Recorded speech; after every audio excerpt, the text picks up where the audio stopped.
There's this beautiful poem in the book of Ecclesiastes.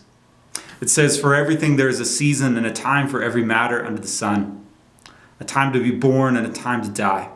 A time to plant and a time to pluck up what is planted. A time to kill and a time to heal. A time to break down and a time to build up. A time to weep and a time to laugh. A time to mourn and a time to dance. A time to cast away stones and a time to gather stones. A time to embrace and a time to refrain from embracing. A time to seek and a time to lose. A time to keep and a time to cast away.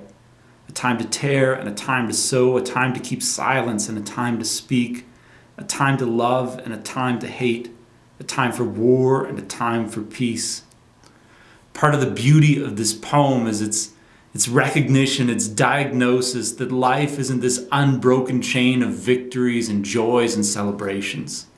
But instead, life is this wild collage of victories and defeats, of joys and losses, of mourning and crying, of laughing and celebration. It's everything all mixed together. And maybe in the midst of this wild collage, there is a sense of rhythm. There is a sense of timing to it all. Maybe that's why we read this poem so often at funerals, because in the midst of our grief, it just gives us permission to say, this is the right timing for tears. This is the right timing for mourning. It gives us permission to acknowledge that maybe in the sense of our loss, there's also a sense of beauty, because there's a time for everything. We recognize this most clearly, perhaps, when the funeral is for a man who is old, who was full of years, who lived his seasons of joy and laughter, of victory and defeat, of mourning and crying, and we along with him, until one day he pulled his feet up onto his bed, and in peace he breathed his last. And then we can say, the timing was good. The seasons came in order. We had our seasons of laughter, and now we have our seasons of tears. The timing is good. But it doesn't always work like that, does it? I remember one time being passed a funeral card for the great niece of close friends of ours. And the picture on the front of it wasn't supposed to be on the front of a funeral card. It was this 5-year-old girl whose hair raced over her shoulders in great curls that were equal parts wild and graceful. And her face was cracked open by this smile that only a 5-year-old could muster, that announced her joy to the world, and the first item on her Christmas list as well, 2 front teeth. In other words, it was not the kind of picture that was supposed to be on the front of a funeral card. And I just passed the card back. "I can't look at this," I said. And the reason I couldn't look is because the seasons were all wrong. Because this was supposed to be a season for some family of giggles and tickles and cuddles, of curling up on the couch together to read Go Dog Go, and suddenly, for some unknown reason, it had become a season of mourning and tears. Sometimes the seasons come wildly out of order, and we can't just pass the funeral card back and say, "No, thank you, I can't look." The seasons push in upon us, and they make no sense. Behind the beauty of his words, this is the ugly and difficult truth that the poet in Ecclesiastes is trying to get us to recognize. That the seasons come, but not always perfectly in order. Sometimes they push in on us and we don't understand what is going on. The way he puts it is in verse 11 of chapter 3. He says that God has made everything beautiful in its time. Also, he has put eternity into man's heart, yet so that he cannot find out what God has done from the beginning to the end. We have this sense of rhythm, that there is music to life, but sometimes we just can't figure it out. We can't figure out the steps to the dance that we're supposed to be doing. So if we read back over his beautiful poem with those words in mind, what would we see? we would see that there's a season for plucking what has been planted and a season for planting. But we knew that already. What we want to know is, what season is it right now?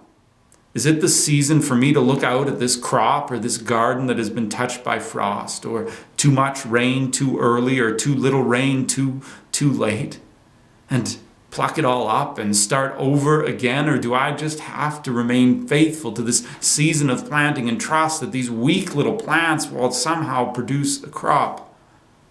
We already knew that there were seasons. What we wanted to know is, what season is it right now? And the poet offers us no help. Or perhaps if we look back over his poem, we would catch a glimpse of a father sitting out on his front deck, watching down the road as he sees his prodigal son approaching in the distance. And immediately the father is forced into this moment of crisis. What season is it right now? Is it a season to embrace, or a season to refrain from embracing? Is it time to run down the road and greet my son with love? Or is it time to be firm so that he can learn some of the difficult truths of life? And of course, we know what the father in the story does, and it seems right. He runs down the road and he wraps his son in his arms, in his robe, in his love. He puts a ring on his finger and shoes on his feet. He chooses to embrace. But precisely what makes this story so powerful is that this father got it right when so many other fathers get it wrong. Precisely what makes this story so powerful is that this father in this story recognized that this was a season for embracing, when so many others have chosen to refrain. That's the grand dilemma of parenting, isn't it? What do I do in this moment? Do I stand firm and teach a lesson? Or do I give my child a foretaste of God's incredible grace? What season is it? What is the right action in this moment? And that's the difficult part of life, from the grand things to the small. The author of the poem puts that to us as well. He says there's a season to look and a season to acknowledge that it's been lost. And as somebody who loses my keys, my wallet, my phone, my head, if it wasn't screwed on a regular basis, man, I wish I knew the difference. I wish I knew when it was time to just be diligent and keep looking. And when it was time to rest and say it'll turn up. And when it was time to say, I better phone the bank and cancel my credit cards, and I better get a new license, and I better go down to Home Hardware and get them to cut new house keys because I've lost it all. But I don't know the season. So sometimes I keep looking when I shouldn't, and sometimes I give up when I shouldn't. Life has this rhythm of seasons, it's true. But sometimes recognizing what time it is so much harder than we think. So I want to take you to a different portion of the Bible today. I want to take you to Romans chapter 13. Because unlike Ecclesiastes that declares you don't know the seasons, Paul in Romans says you know what time it is. Listen to Romans chapter 13, verse 11 to 14. This little bit at the end of the chapter. Besides this, you know the time, that the hour has come for you to wake from sleep. So, for salvation is nearer to us now than when we first believed. The night is far gone. The day is at hand. So then let us cast off the works of darkness and put on the armor of light. Let us walk properly in the daytime, not in orgies and drunkenness, not in sexual immorality and sensuality, not in quarreling and jealousy, but put on the Lord Jesus Christ and make no provision for the flesh to gratify its desires. The Bible, the New Testament in particular, has no problem with speaking of our salvation as past, present, and future. Our salvation is something that we have experienced. It is something that God has already done. And at the same time, it is something that God is doing. He is continuing to work this transformation in us, molding us, shaping us into who we are and into what we should be. And salvation is also future. We look forward with hope to the fact that what we experience now in part, we will one day experience in all of its glorious fullness. And Paul tells us that on this scale of past, present, and future where we sit in this moment where our salvation is pushing ever closer. To use his imagery, the night has passed, the day is at hand. This salvation is pushing ever closer. That's the time that it is. And in response to this timing, to where we sit on the grand scale of history, there's only one thing that we need to do. He says we're to wake up. We're to be alert. Paul is certainly not the first person to challenge some of Jesus' followers to stay awake and to be alert. In fact, Jesus himself did it. In the Gospel according to Mark chapter 13, there's this moment where the disciples are stumbling around Jerusalem just in awe of the majesty of the place. In particular, they draw Jesus' attention to the great size of the buildings and the stones that make them up. And Jesus, he brushes their wonder away with a word. All this will be thrown down. Not one stone will be left on another. And later in the day, the disciples push for some details on this cataclysmic event that Jesus has mentioned in passing. And so he tells them about trials and struggles and abominations, but woven like a thread through this story, through this warning, is a call to the disciples to keep awake, to stay on their guard, to be alert because they do not know the hour. Be awake. And the disciples listened, but they didn't really hear. Because less than a week later, on the night of his arrest, Jesus takes them to a garden, and he goes off to pray. And he tells them the same thing that he told them in Mark chapter 13, that they are to keep awake, to be alert, to stay on guard. And they fall asleep. So he comes back and he wakes them and he tells them again, keep awake, be alert, stay on guard. And they fall asleep again. And even a third time after that. So Jesus has told the disciples over and over and over and over again to be awake, and they respond by falling asleep. My brother and his wife, my sister-in-law, once worked at a fishing lodge at a remote location in northern Manitoba, and the hours were long enough and the labor was hard enough that by the time the summer was over and the last guest had left and everything was nailed down and sealed up and prepared for the winter, they were eager to be home. So they loaded all of their earthly possessions into their Ford Mustang and began the journey south. But somewhere along the journey, the hours of the trip and the labor of the summer and the miles on the road, it just all caught up with them and they were exhausted. So in the middle of the night, they pulled their Mustang off the road and they made themselves as comfortable as they could and fell asleep. My brother, for some reason and somehow, managed to wrestle his feet up over the steering wheel and onto the dash. And in the middle of the night, they awoke to the sounds of a train. And they looked out the window and they did the calculus. And they realized that somehow in their weariness they had parked on the train tracks. And now the train was coming. And somehow my brother got his legs off the steering wheel, off the dash, and onto the floor. In the night they had gone from pins and needles to absolutely stone numb. He reached for the ignition, but he'd taken the keys out before he fell asleep and dropped them who knows where, and he realized that they were going to have to abandon ship and just save themselves, but his legs wouldn't carry them.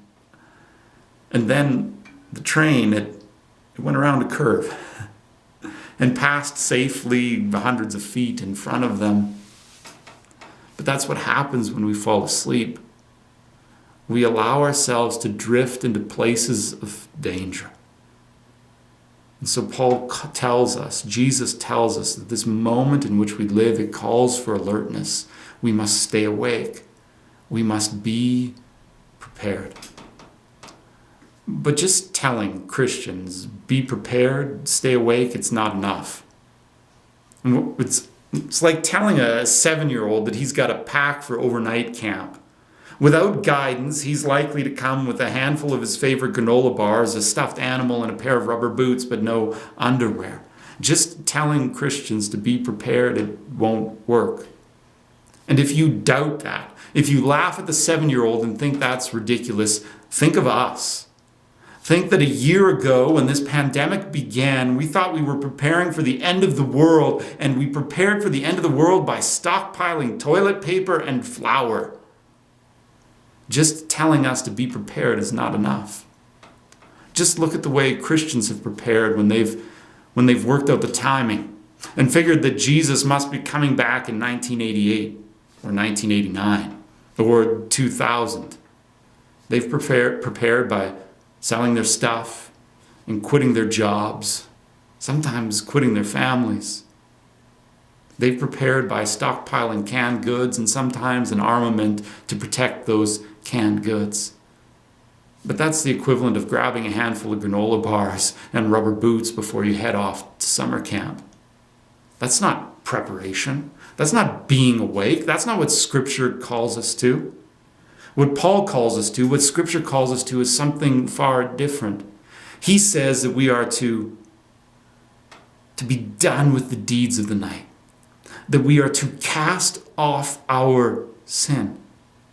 That's the stuff of being awake. And it is incredibly forceful language to be done with sin, to cast it off, to be rid of it, to avoid it entirely.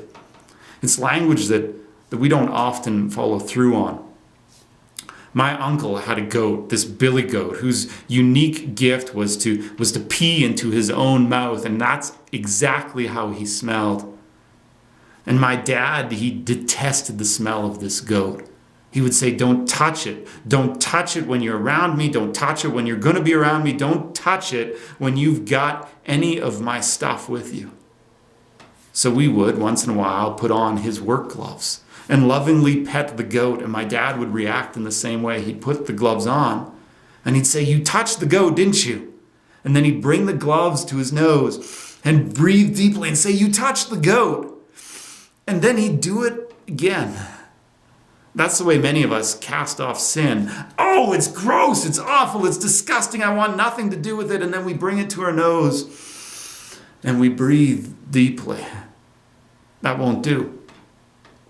In one of the commentaries I read this week, Michael Bird reminds us that sometimes the way we cast off sin is like avoiding a dog pile on the sidewalk. We just kind of tiptoe around it. But the language that Paul uses is much more forceful. Much more forceful than saying, "Oh, that's gross." Much more forceful than tiptoeing around it. Sin, he says, is like a great white shark in the swimming pool. Don't get close. Don't be curious. Stay away. Flee from sin. That's the time that we live in. This moment that calls for alertness. This moment that calls us to flee from sin like a great white shark in the swimming pool. This is the time that we live in. But Christianity, Paul will go on to say, is not just a matter of don'ts. Sometimes we define our entire spiritual lives in that way, don't we? Don't do this, don't do that, don't do this, don't do that. And if we avoid everything bad, then we're doing all right. But Paul reminds us here in Romans chapter 13, it's not enough just to don't. There are some things that we must do. We must put on Christ. We must put on the armor of light. That's the season that we live in. That's the moment that we exist in. This is the stuff that it is always the right time for. To flee from sin like it's a great white shark in the swimming pool, and to put on Christ.